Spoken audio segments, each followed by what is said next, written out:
네, 안녕하세요. 한국영상자료원 박세호입니다. 이번 온라인 기획전 숨겨진 퀴어 영화를 찾아서는 1996년 이전 성소수자가 재현된 한국 영화를 상영하는 프로그램입니다. 총 10작품을 상영할 예정인데 이 외에도 저희가 많은 작품들이 있으니까 저희 유튜브나 아니 직접 들리셔서 보셨으면 좋겠습니다. 한국 퀴어 영화사라고 했을 때 조금 낯설게 느끼시는 분들이 많을 거라고 생각을 하는데요. 그런 분들을 위해서 강연을 준비했습니다. 강연은 여기 보이시는 한국 퀴어 영화사와 한국 트랜스젠더 영화사를 책임 편집하신 이동윤 선생님께서 진행해 주시겠습니다. 이 두 책은 저희 서울국제 프라이드 영화제 측에서 후원을 해주셨는데요. 저 이번에 이 책 읽고 싶은 분들이 있을 것 같은데 밑에 댓글로 읽고 싶은 책과 그 내용을 달아주시면 각각 3분께 저희가 총 6분 뽑아서 선물 드리도록 하겠습니다. 네, 그러면 이제 강의를 시작하도록 하겠습니다. 잠시만 기다려 주세요.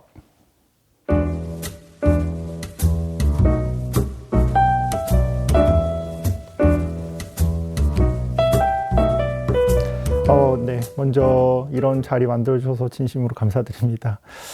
한국 영화사 연구에서 퀴어 영화를 한 자리에 모아서 조망해보는 자리는 이번이 처음인 것 같고요. 그런 의미에서 정말 소중한 기회를 만들어주셨다라고 생각이 좀 듭니다. 그리고 숨겨진 퀴어 영화를 찾아서라는 이 제목도 사실 여러 가지 저는 함의를 좀 지니고 있는 제목이라는 점에서 굉장히 반갑게 들었고요. 무엇보다 퀴어 영화라고 하는 이 하나의 뭐 장르라고 말할 수 있는 이 하나의 일련의 영화들이 분명 한국에 굉장히 많이 존재해 왔음에도 불구하고 한자리에서 제대로 퀴어 영화라는 이름으로 주목받지 못했던 그런 과거의 좀 역사들을 돌아봤을 때 저는 이번 기회를 기점으로 해서 좀 더 많은 다양한 영화들을 발굴하고 재해석하는 그러한 좀 하나의 어떤 분기점이 됐으면 좋겠다라는 바람도 좀 있습니다. 그래서 먼저 이러한 감사한 마음 좀 전달하고 싶었고요. 또 이번 기획전이 96년도 이전의 한국 퀴어 영화들을 집중해보는 자리라는 점도 저는 좀 반가웠던 것 같아요. 왜냐하면 96년도라는 이 해는 사실 한국 퀴어 영화사에서도 굉장히 중요한 해이거든요. 그 해를 많은 분들에게 이야기할 수 있고 인지시킬 수 있다라는 어떤 하나의 기회가 됐다는 점에서도 저는 굉장히 좀 반가웠던 것 같습니다. 사실 96년도가 한국 퀴어 영화사에서 굉장히 중요한 하나의 좀 분기점인 이유는 바로 그 해에 박재호 감독님의 내일로 흐르는 강이라는 작품이 개봉했기 때문인데요.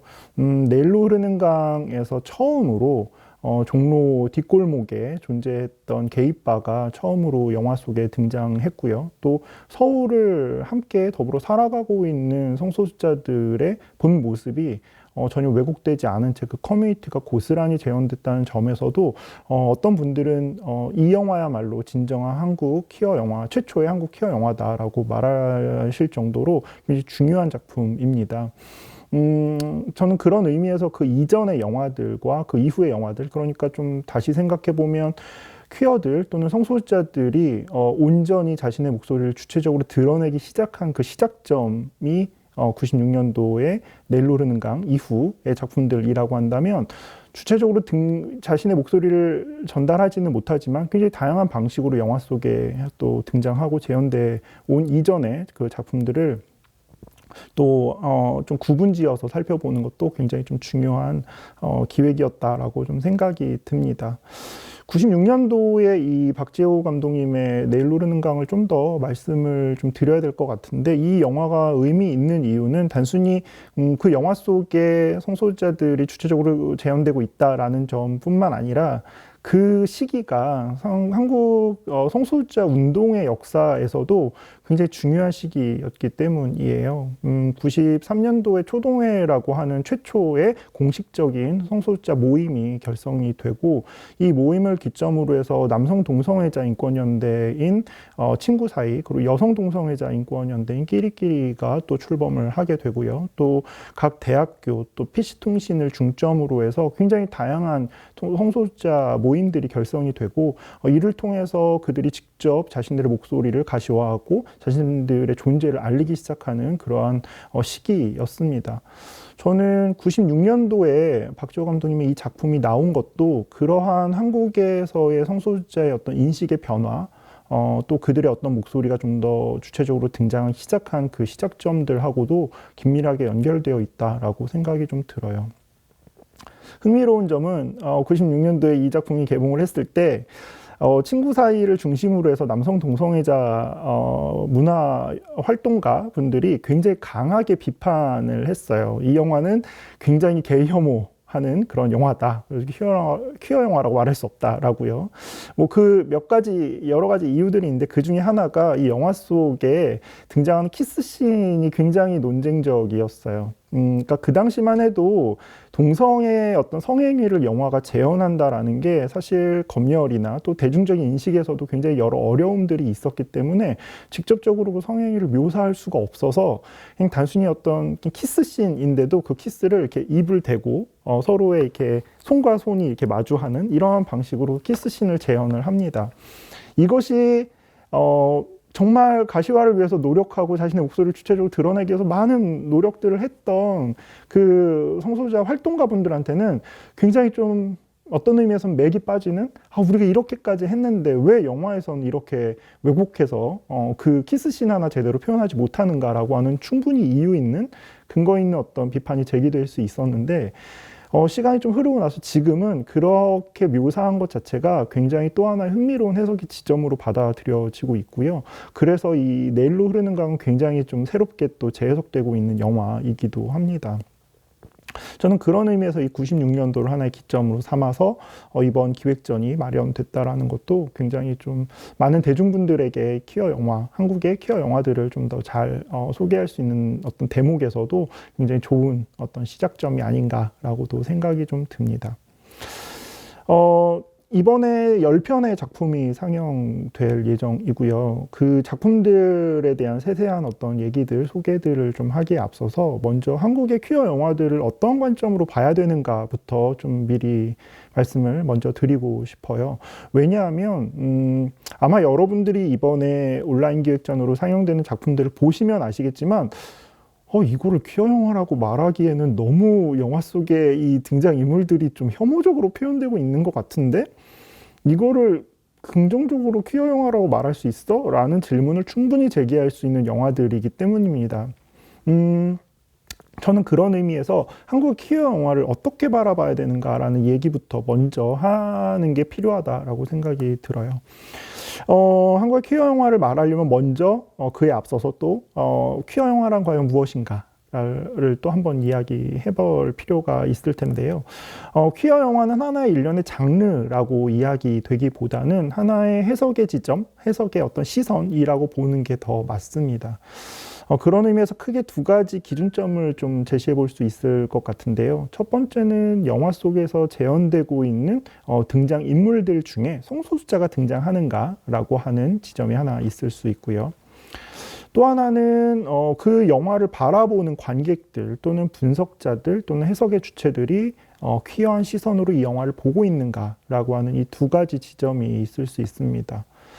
먼저 첫 번째로 영화 속에 등장하는 캐릭터들이 성소수자가 등장하고 있는가라는 이 기준점에서 한번 퀴어 영화를 생각해 본다면 가장 중요한 것은 그들의 목소리가 주체적으로 전달되고 또 그들이 굉장히 중요한 어떤 역할로서 영화의 어떤 핵심 인물로 등장하고 있는가라고 하는 점일 것 같아요.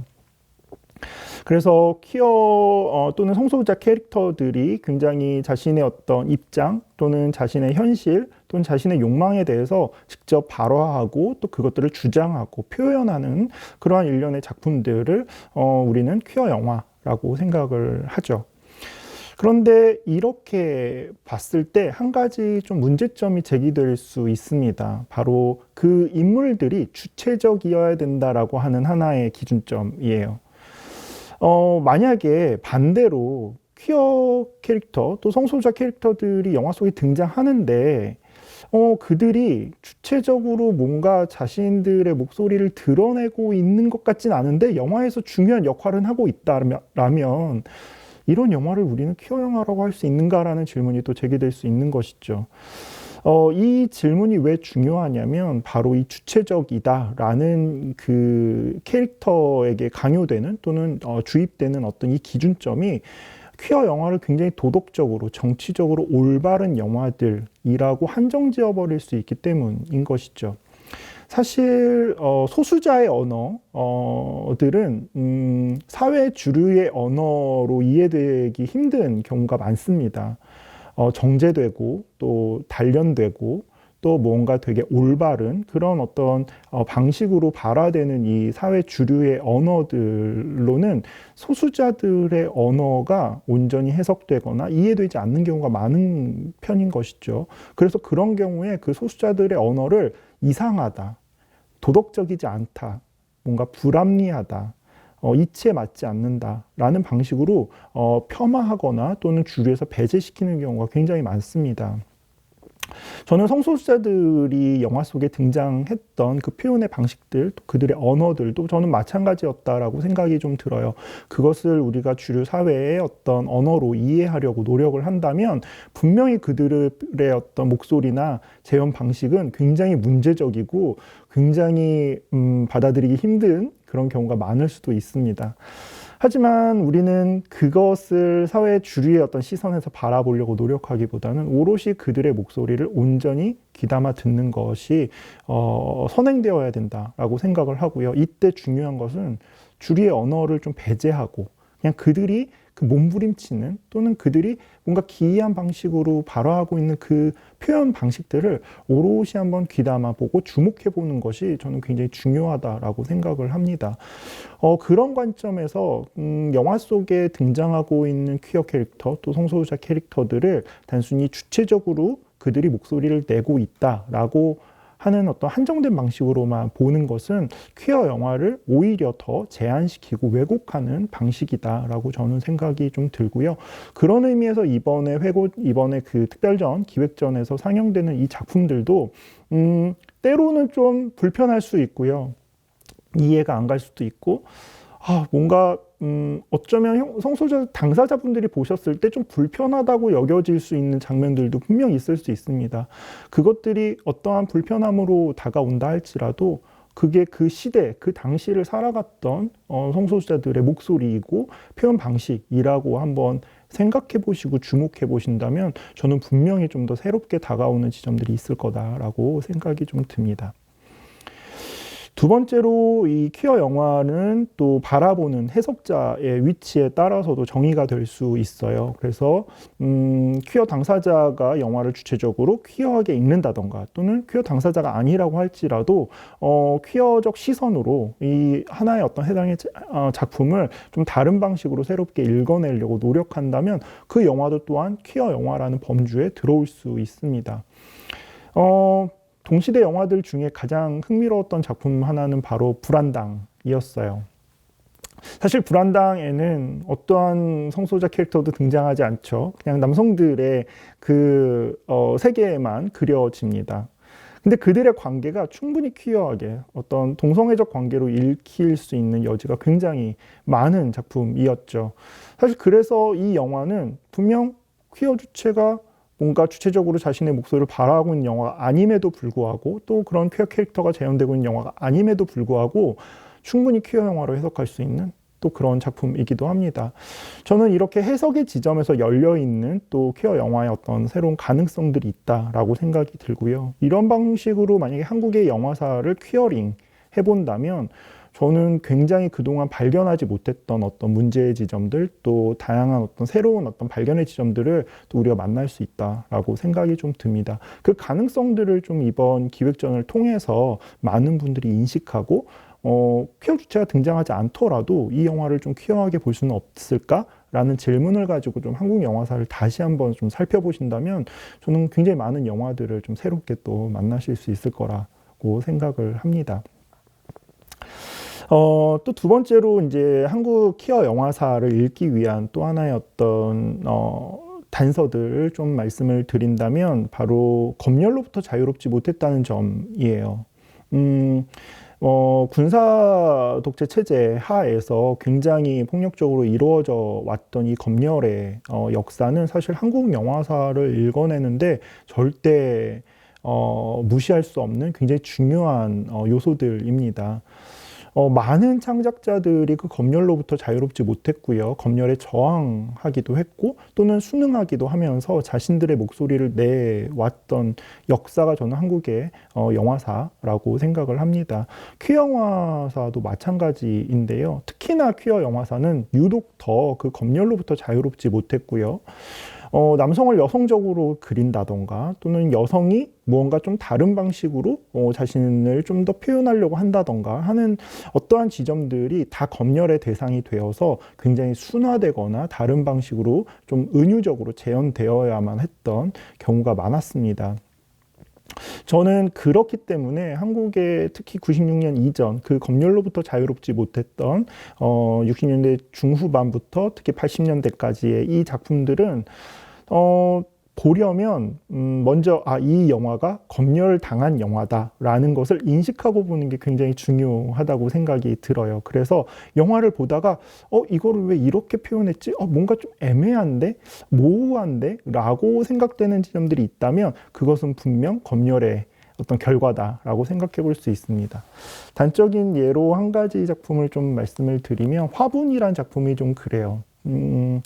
거기에는 이제 두 명의 남성 동성애자들이 나오고요. 그 뭔가 돈과 재력과 권력을 갖고 있는 남성과 또 그의 어떤 그 권력을 통해서 성공 또는 부를 얻고자 하는 어떤 기회를 엿보고자 하는 그런 또 젊은 남성이 등장하는데 이 둘의 관계에서 성적인 어떤 재현이 살짝 한번 나와요. 마사지하는. 그래서 그 나이든 그 남성이 누워있고, 너의 뭔가 손길은 굉장히 뭔가 부드럽다. 뭐 이런 표현이었나? 이런 방식으로 해서 이렇게 마사지하는 장면이 나옵니다. 사실 그 이상의 아마 저는 하길종 감독님이 그 이상의 표현을 하고 싶었다라고 생각이 드는 대목이 후반부에 살짝 나오는데 이 나이 많은 이 남성이 그 자신의 통제에 따르지 않고 자신의 손길로부터 벗어나려고 몸부림치는 그 젊은 남성을 붙잡고 뭔가 자신의 욕망을 표현하려고 하는 순간이 있는데 애매하게 그냥 한 바퀴 돌고 끝나요. 그래서 사실 그 장면을 가지고 저희 이 퀴어 영화 연구하는 이제 다른 선생님들과도 이야기하면서 분명히 거기에는 키스씬이 들어가야 했다. 그리고 뭔가 서로의 육체를 탐하는 어떤 행동이 분명히 들어갔어야 되는데 그거를 검열에 분명히 제재당할 게 뻔하니 그냥 한번 서로 애매하게 시선을 마주치면서 한번 휙 도는 이러한 방식으로 표현한 게 아닐까라고 얘기를 한 적이 있었습니다. 근데도 불구하고 충분히 그 장면에서 우리는 성적 긴장감을 느낄 수 있어요. 그리고 그 각 캐릭터들이 갖고 있는 욕망의 어떤 분출 지점들을 발견할 수 있습니다. 저는 이게 바로 한국 영화사의 힘이라고 생각이 좀 들어요. 그들의 어떤 동성애적 욕망이 굉장히 왜곡되어 있고 다른 방식으로 기이하게 표현되고 있지만 사실 그럴 수밖에 없었던 게 그 검열에 의해서 재단되어야 됐고 많은 방식으로 왜곡될 수밖에 없었다라는 점. 하지만 그럼에도 불구하고 그 영화를 만든 감독님들은 그것을 어떻게 해서든 그럼에도 불구하고 표현하고자 노력했고 조금 숨겨진 방식으로라도 그것을 관객들에게 그 감정들을 전달하기 위해서 노력했다라는 점을 좀 이해하고 이 작품들을 보신다면 저는 훨씬 더 흥미롭게 이 작품들을 보실 수 있을 거다라고 생각이 좀 듭니다. 네, 그러면 이제 해당 작품들, 이번에 상영되는 10편의 작품들을 좀 소개해 드릴까 해요. 저는 크게 한 3가지 정도의 키워드로 좀 구분지어서 각각의 작품들을 좀 소개할 수 있다고 생각을 하는데요. 먼저 첫 번째는 60년대 영화들 중에서, 남장 여자, 또는 여장 남자, 여장을 한 캐릭터들이 나오는 일련의 시리즈물들을 중심으로 해서 복장전환 영화들을 좀 먼저 말씀드리고 싶습니다. 사실 생각해보면 성소수자는요 우리 인류의 역사하고 뭐 맞닿아 있다라고 할 수 있을 정도로 뭐 심리학이나 또 여러 학문적인 결로서도 사실 그것을 하나의 인간의 본성의 어떤 욕망으로 또 다뤄내고 있고 이해하고 있죠. 그렇게 본다면 사실 우리나라에서도 성소수자는 이미 역사 속에 우리가 함께 더불어 살아가고 있는 존재였을 겁니다. 이것은 영화가 만들어지기 시작한 일제시대 이후 부터도 사실은 성소수자는 계속 우리와 함께 있었을 것이고 어떠한 방식으로든 그 영화 속에 재현되고 또 표현되고 함께 했겠죠. 흥미로운 것은 60년대라고 하는 이 시대가 한국 전쟁이 끝나고 굉장히 뭔가 사회의 그 다양한 어떤 그런 경제 발전을 위한 여러 시도와 노력들이 창발하던 시기였기 때문에 그러한 일련의 기획 속에서 이 성소수자들이 영화 속에 표현되기 시작했다라고 볼 수 있습니다. 그런데 그것을 직접적으로 이 사람은 게이야, 또 이 사람은 레즈비언이야, 또 이 사람은 트랜스젠더야 라고 할 수 있는 어떤 이해가 부재하다 보니까 복장전환이라고 하는 하나의 키워드를 바탕으로 해서 굉장히 다양하게 그 당시에 함께 더불어 살아갔던 성소수자들을 기입해서 표현한 작품들이라고 볼 수 있어요. 특히나 뜨거운 것이 좋아라고 하는 헐리우드 영화가 또 이 복장전환 영화였고 이것이 굉장히 전 세계적으로 큰 흥행을 하죠. 국내에서도 굉장히 크게 흥행을 했고 사실 그거에 대한 패러디로 시작한 일련의 시리즈였습니다.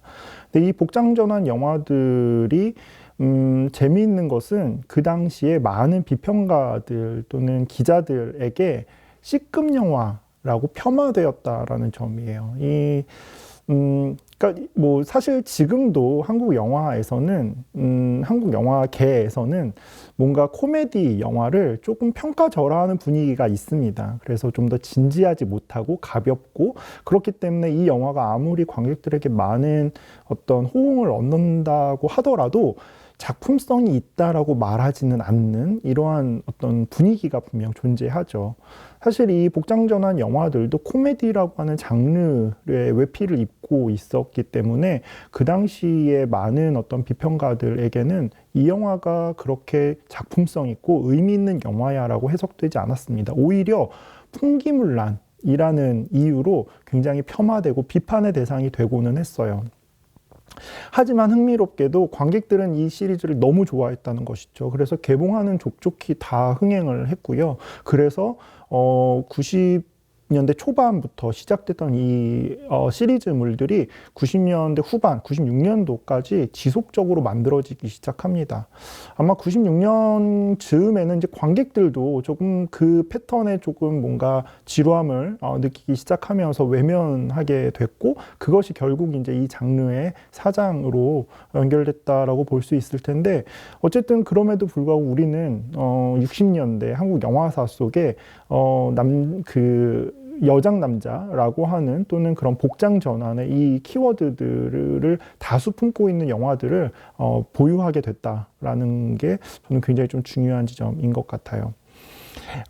이 작품들 중에 이번에 상영하는 작품은 크게 이제 네 작품인데요. 먼저 65년도에 만들어진 여자가 더 좋아, 그리고 69년도에 만들어졌던 15야의 복수, 또 남자와 기생, 내 것이 더 좋아. 이렇게 총 4편입니다. 이 중에서 15야의 복수는 사실 그 복장전환 시리즈물에서는 조금 벗어나 있는 작품이에요. 이 영화는 오히려 무협서사, 그러니까 홍콩을 중심으로 해서 굉장히 많은 대중적 인기를 얻었던 이 무협서사의 연장선에 놓여 있는 작품이라고 볼 수 있는데 무협물을 좋아하시는 분들은 아실 거예요. 무협에는 뭔가 그 무협의 도가 이렇게 어느 정도 수준 이상으로 올라가면 젠더리스 캐릭터가 되는 경우가 많습니다. 그러한 어떤 하나의 캐릭터의 요소가 저는 조금 다른 방식으로 기입되어 있는 영화라고 생각이 좀 들고요. 재미있는 것은 이 영화에서의 복장 전환은 여성이 남성의 옷을 입고 남자인 척하고 이제 자신의 복수를 수행하기 위한 어떤 노력들을 하는 방식으로 등장을 하는데 그 당시에 유행했던 일련의 코미디물들이 대부분 남자가 여장을 하는 캐릭터였다면 무협물인 이 작품에서는 여자가 남장을 한다라는 점도 좀 중요하게 볼 필요가 있다라고 생각이 들어요. 왜 그러냐면 이 무협의 세계 자체가 남성 중심적인 세계였던 것이죠. 그러니까 그 세계에서 복수를 하기 위해선 일단 남성의 외피를 입어야만 했던 것이죠. 저는 이러한 지점에서도 이 영화가 가지고 있는 이 복장 전환의 키워드들을 좀 이런 젠더적인 관점에서 좀 해석할 수 있는 여지가 있다고 생각을 합니다. 그 외에 이제 이 여자가 더 좋아, 남자와 기생, 내 것이 더 좋아. 이 세 편은 이 남성이 무언가 자신의 어떤 기회를 잡기 위해서 또 직업 또는 어떤 삶의 기반을 만들기 위해서 여장을 하고 여성의 모습으로서 이제 그 기회를 잡아 나아가는 이러한 캐릭터들이 등장하는 영화들인데 저는 이 중에서 좀 여러분들한테 이 작품은 꼭 보십시오 하고 좀 많이 강추하고 싶은 작품은 바로 내 것이 더 좋아라는 작품이에요. 69년도에 만들어진 영화여서 그런지는 몰라도 이전에 가지고 있었던 이 복장전환 영화들의 어떤 여러 요소들이 집대성되어서 예전에는 조금 뭔가 좀 폄하되거나 또는 조금 뭔가 다른 방식으로 좀 왜곡된 어떤 요소들이 이 영화에서는 굉장히 과감하게 표현되고 있습니다. 흥미로운 게 남성 동성 커플의 가정이 있고요. 또 여성 동성 커플의 가정이 바로 맞은편 집에 있는데 이 두 동성 커플들의 이 가정이 처음에 묘사되는 방식이 굉장히 퀴어하게 등장해요. 그래서 지금 봐서는 그냥 저거는 레즈비언 커플 가정인데 또 게이 커플 가정인데 라고 충분히 해석할 수 있을 정도로 분명 어떤 뭐 여성이 남성의 옷을 입고 출근을 한다던가 또 남성이 여성의 옷을 입고 뭔가 가정 일을 한다던가 하는 어떤 표현들은 있지만 그것을 굳이 하지 않아도 되는 장소에서까지 그렇게 표현을 하면서 그 관계를 이어가고 있는 모습들이 충분히 뭔가 동성애적 관계로 읽어낼 수 있는 해석의 여지가 있습니다. 물론 이 영화도 검열을 피할 수 없었기 때문에 이 마지막의 결론은 굉장히 이성 중심의 가족주의로 결론을 맺게 돼요. 그런데 이 결론에만 집중을 해서 영화를 본다면 굉장히 비판의 지점이 많을 수도 있겠지만 이 결론을 좀 배제시키고 중간중간에 그들이 하는 행동 또 발화하는 어떤 대사들 또는 표정들 또는 제스처들을 한번 좀 잘 눈여겨서 보신다면 저는 복장전환 영화들 중에서도 굉장히 흥미롭게 지금 우리가 보기에도 굉장히 신선하고 좀 재미있게 영화를 볼 수 있지 않나라고 생각이 좀 들어서 이 작품은 꼭 추천하고 싶습니다.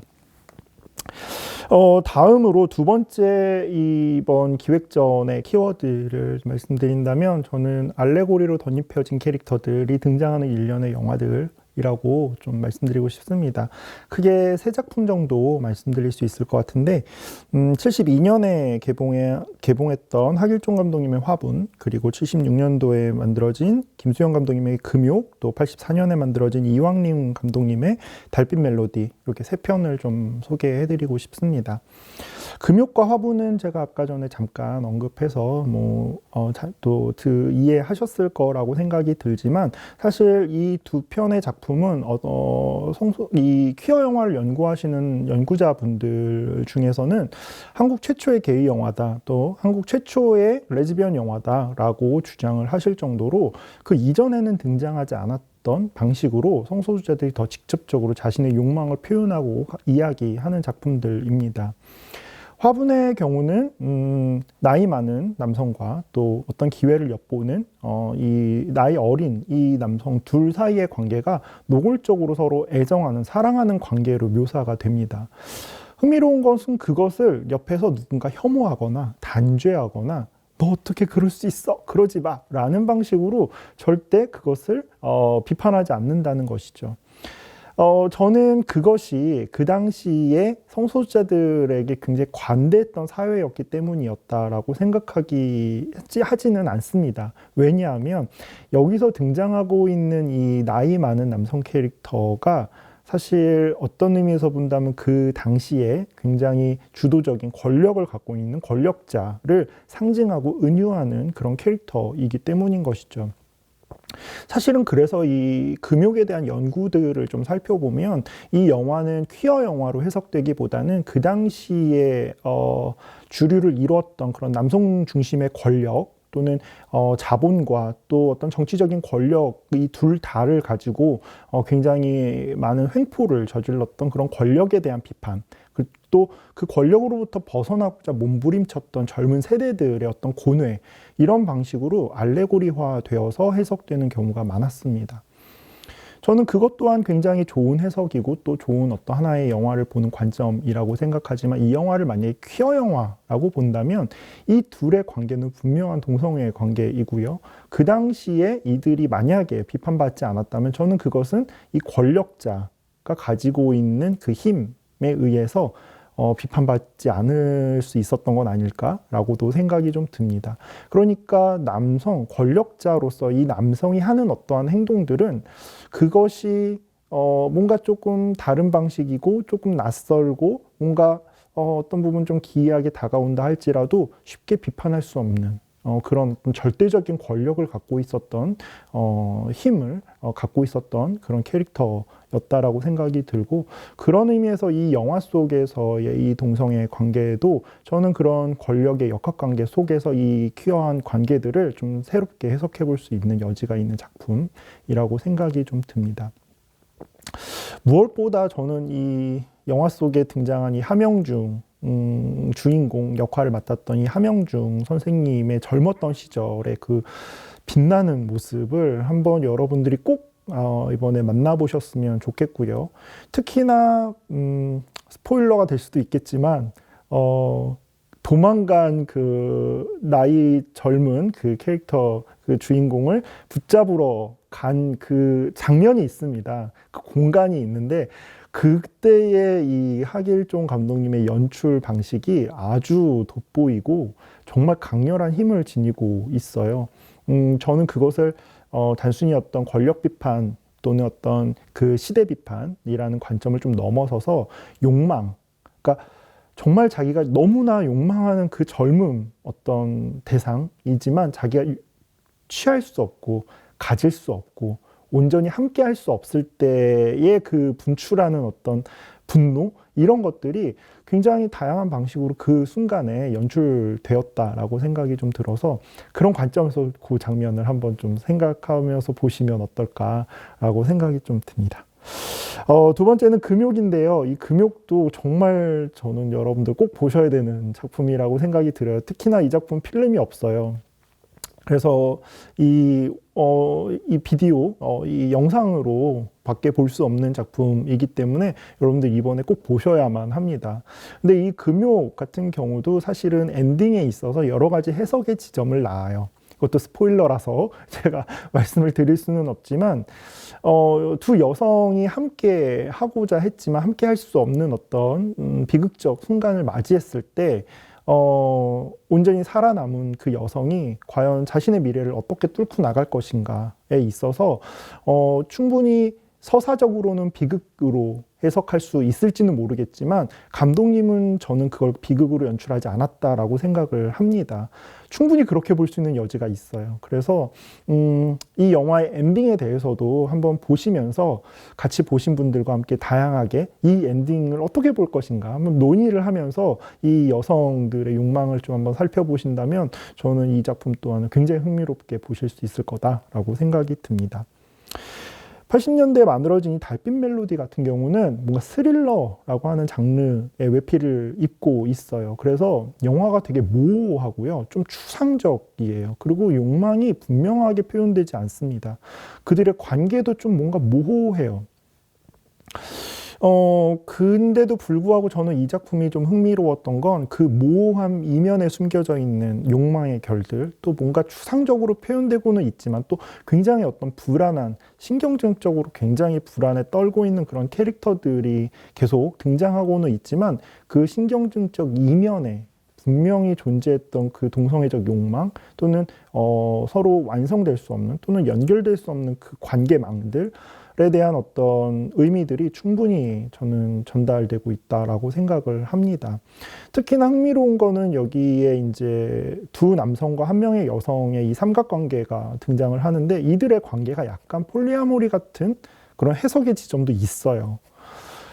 저는 이것 또한 굉장히 좀 흥미롭게 봤고, 물론 이 작품은 뭐 80년대에 굉장히 많이 만들어졌던 에로 영화의 어떠한 결로서 또 그런 표현들이 등장했다고 볼 수도 있겠지만, 또 에로 영화라는 어떤 외피를 입고 그 속에서 표현할 수 없었던 그 동성애적 욕망들을 표현하고 있다라고 생각해 본다면 저는 이 영화의 모호함과 그 신경증적인 그런 어떤 불안감들이 충분히 그 성소수자들의 어떤 욕망의 또 하나의 결로서 이해되고 해석될 수 있지 않을까 생각이 듭니다.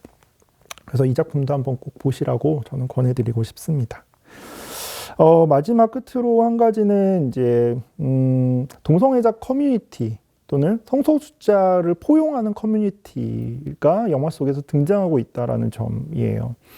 65년도에 만들어졌던 갯마을이 이제 그 대표적인 작품인데 저는 갯마을을 처음 보고서 정말 소름 끼칠 정도로 너무 좋았고 굉장히 흥분했던 이유가 뭐였냐면 이 갯마을이라고 하는 바닷가, 그러니까 어촌이라고 하는 이 공간이 정말로 여성 연대를 넘어서서 여성들이 온전히 어떤 성적인 욕망까지도 함께 더불어 살아가는 그런 뭔가 굉장히 이상적인, 여성들에게 정말 이상적인 어떤 하나의 공동체일 수 있었겠다라는 생각을 좀 해봤습니다.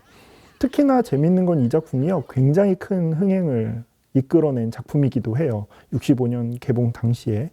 그런 이유로만 생각해봐도 그 당시에 이 영화 속에서 표현된 그런 어떤 동성애적 관계나 그런 묘사들이 대중들에게는 낯설지 않았다라고 생각해 볼 수도 있을 것이고요.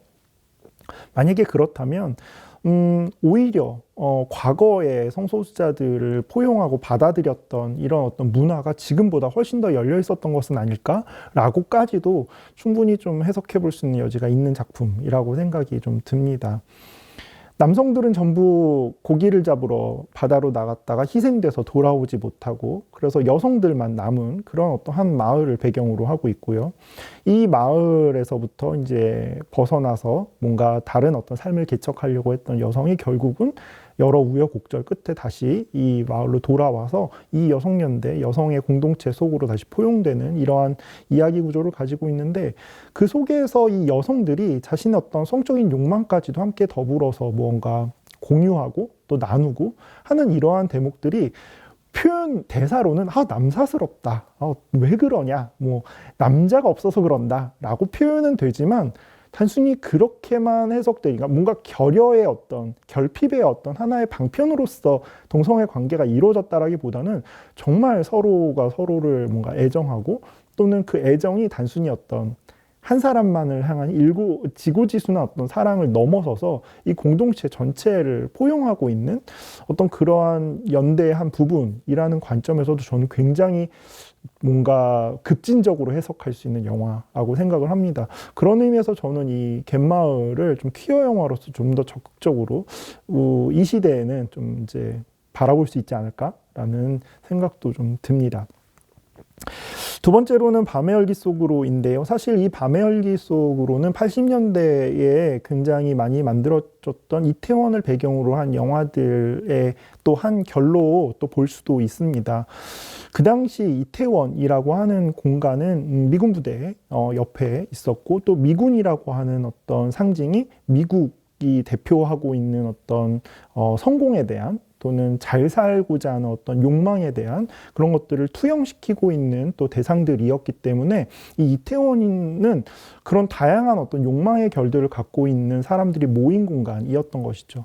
하지만 또 굉장히 터부시되었던 도시 공간이어서 그곳에 모여있는 그 대상들은 또 주류 밖으로 밀려난 주변부로 밀려났고 소외된 그런 대상들이 또 많았습니다. 그 중에 하나가 바로 트랜스젠더 캐릭터인 거죠. 트랜스젠더의 역사를 살펴본다면 사실 트랜스젠더들이 자신들의 어떤 삶의 기반을 만들어가기 위해서 가질 수 있는 직업은 한계가 있었고요. 또 사회적으로 포용되거나 또 용인될 수 있는 어떤 범위 또한 굉장히 제한적이었기 때문에 그들 또는 그녀들이 활동할 수 있는 그 무대가 바로 이 이태원 또는 그 미군 부대 그 근처의 어떤 도시 공간들이었던 것이죠. 그래서 이태원을 주된 무대로 그리는 영화들에는 이 퀴어 캐릭터들, 성소자 캐릭터들이 굉장히 다수 등장을 합니다. 이 밤의 열기 속으로에도 그런 뭔가 트랜스젠더 라고 충분히 이해될 것 같지만 또 본인 스스로를 트랜스젠더로 분명하게 호명하고 있지는 않은, 정체하지 않은 그런 퀴어 캐릭터가 등장하고 있고요. 재밌는 건 이들이 범죄 집단이에요. 굉장히 좀 보다 보면 이거는 좀 도가 넘어서는데 라고 생각이 들 정도로 범죄를 뭔가 미화하고 있는 거 아니야? 뭐 이런 생각이 들 정도의 어떤 순간들이 영화 속에 막 재현이 됩니다. 근데 재밌는 건 그 중에서 그나마 그 도덕성을 지키려고 하는, 뭔가 그 중심을 잡으려고 하는 캐릭터가 바로 그 성소수자 캐릭터라는 점이에요. 이것 또한 저는 좀 다층적으로 볼 필요가 있다라고 생각이 들어요.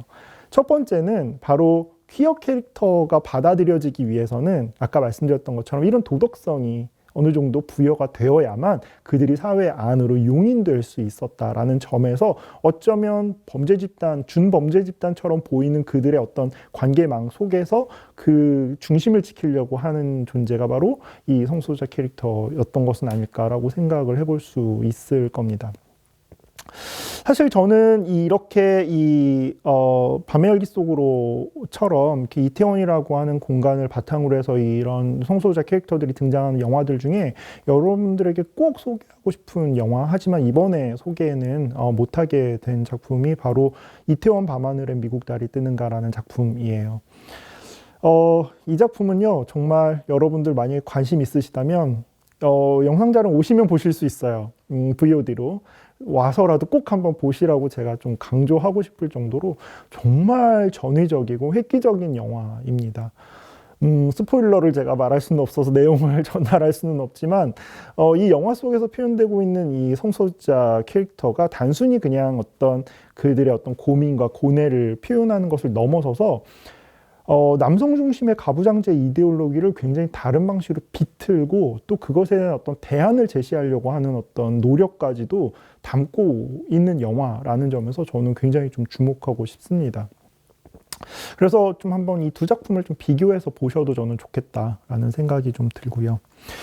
또 이번에 상영되지는 못하지만 95년도에 만들어졌던 개 같은 날의 오후라는 작품도 저는 꼭 여러분들이 주목해 주셨으면 하는 작품이에요.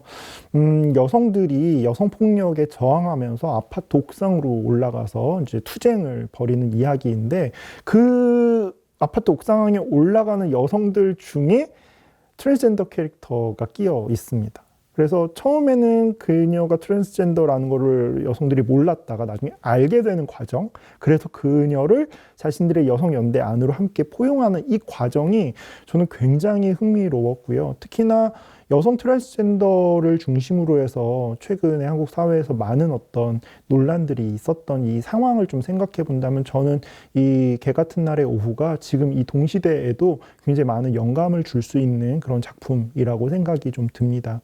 그래서 저는 이 작품도 여러분들한테 아쉽게도 이번 기획전에서 소개는 안 되지만 꼭 한번 주목해서 보셨으면 좋겠다 강조하고 싶습니다. 끝으로 이번에 상영되는 작품 중에 좀 단독으로 좀 분리해서 말하고 싶은, 또 여러분들에게 꼭 보시라고 추천하고 싶은 영화가 있어요. 이렇게 얘기하다 보니까 모든 작품을 제가 다 추천하고 있는데 네, 정말 다 보셔도 좋을 정도로 너무 재미있고 중요한 작품들이 많습니다. 마지막 작품은 바로 사방지예요. 사방지는 사실 재작년에 영상자료원에서 상영이 됐고 또 서울국제 프라이드 영화제에서 상영이 되면서 이 작품이 좀 발굴이 됐고 많은 사람들이 좀 주목하게 된 작품이기도 합니다. 작년에 디지털화 되어서 좀 더 좋은 화질로 또 여러분들한테 선보이게 된 기회여서 한번 보셨으면 좋겠다 싶은데, 이 작품이 중요한 이유는 바로 우리나라의 어떤 역사 속에 존재했다라고 기록으로 남아있는 그 한 줄을 바탕으로 해서 만들어진 성소수자 퀴어 영화이기 때문인데요. 역사 속에 분명히 존재했던 그 성소수자 캐릭터를 바탕으로 해서 그녀 또는 그가 어떻게 그 시대를 살아야 했고 또 그 시대 속에서 자신의 욕망을 어떻게 분출시켜 왔는지를 제작진들이 충분한 어떤 상상력을 가지고 만든 작품입니다. 이 영화는 사실 아마 보신 분들 또 소문으로 들으신 분들은 중간에 그 몽타주로 삽입된 그 그 잠깐의 쇼트들 때문에 정말 큰 화제가 된 작품이어서 그게 궁금해서 도대체 뭔데 그렇게 이게 사람들한테 충격을 줬는가 궁금해서 보시는 분들도 계실 거예요. 근데 제가 이번에 여러분들한테 좀 전달하고 싶은 관전 포인트는 바로 그 주인공 캐릭터가 가지고 있는 복수심, 또 그녀가 자신의 입지 또는 자신이 원하는 그 관계를 만들어 나가기 위해서 겪어야 하는 그 서사적인 어떤 우여곡절들을 한번 좀 잘 귀담아서 들어보시면 좋겠다라고 생각이 듭니다.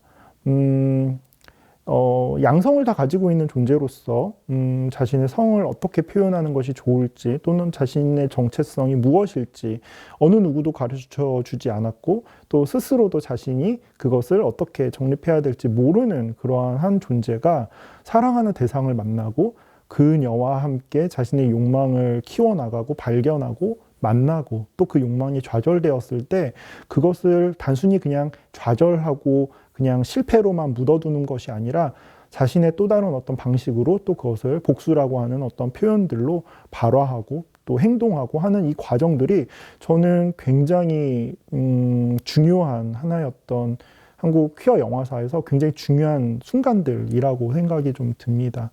물론 이 영화는 80년대에 주류를 이루었던 에로 영화의 한 결로서 만들어졌고요. 그래서 그 등장인물들의 신체를 재현하는 방식도 굉장히 좀 대상화되어 있는 건 분명 맞습니다.